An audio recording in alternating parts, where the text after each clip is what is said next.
سب سے پہلا گھر جو لوگوں کی عبادت کرنے کے لیے مقرر کیا گیا تھا وہی ہے جو مکے میں ہے، بابرکت اور جہان والوں کے لیے موجب ہدایت۔ اس میں کھلی ہوئی نشانیاں ہیں، جن میں سے ایک ابراہیم کے کھڑے ہونے کی جگہ ہے۔ جو شخص اس مبارک گھر میں داخل ہوا اس نے امن پا لیا، اور لوگوں پر اللہ کا حق یعنی فرض ہے کہ جو اس گھر تک جانے کا مقدور رکھے وہ اس کا حج کرے، اور جو اس حکم کی تعمیل نہ کرے گا تو اللہ بھی اہل عالم سے بے نیاز ہے۔ اور جب ہم نے خانہ کعبہ کو لوگوں کے لیے جمع ہونے اور امن پانے کی جگہ مقرر کیا اور حکم دیا کہ جس مقام پر ابراہیم کھڑے ہوتے تھے اس کو نماز کی جگہ بنا لو، اور ابراہیم اور اسماعیل کو حکم بھیجا کہ طواف کرنے والوں اور اعتکاف کرنے والوں اور رکوع کرنے والوں اور سجدہ کرنے والوں کے لیے میرے گھر کو پاک صاف رکھا کرو۔ بے شک کوہ صفا اور مروہ اللہ کی نشانیوں میں سے ہیں، تو جو شخص خانہ کعبہ کا حج یا عمرہ کرے اس پر کچھ گناہ نہیں کہ دونوں کے درمیان چکر لگائے، بلکہ یہ ایک نیک کام ہے، اور جو کوئی نیک کام کرے تو اللہ قدردان ہے، دانا ہے۔ اور اللہ کی خوشنودی کے لیے حج اور عمرے کو پورا کرو، اور اگر راستے میں روک لیے جاؤ تو جیسی قربانی میسر ہو کر دو،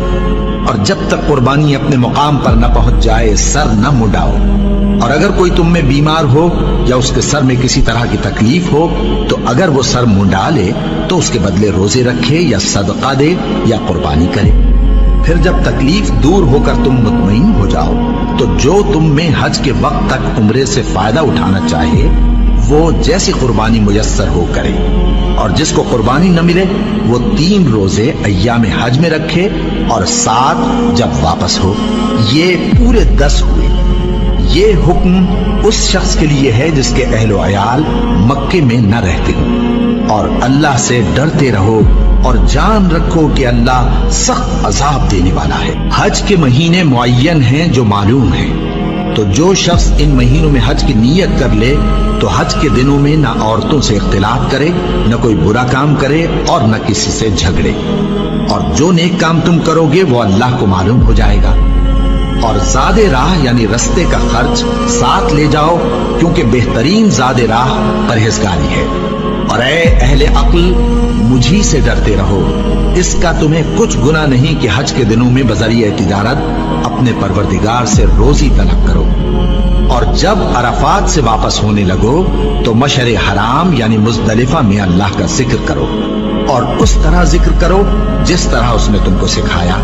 اور اس سے پیشتر تم لوگ ان طریقوں سے محض ناواقف تھے۔ پھر جہاں سے اور لوگ واپس ہوں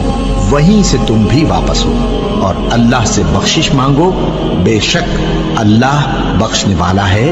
رحمت کرنے والا ہے۔ پھر جب حج کے تمام ارکان پورے کر چکو تو مینا میں اللہ کو یاد کرو جس طرح اپنے باپ دادا کو یاد کیا کرتے تھے، بلکہ اس سے بھی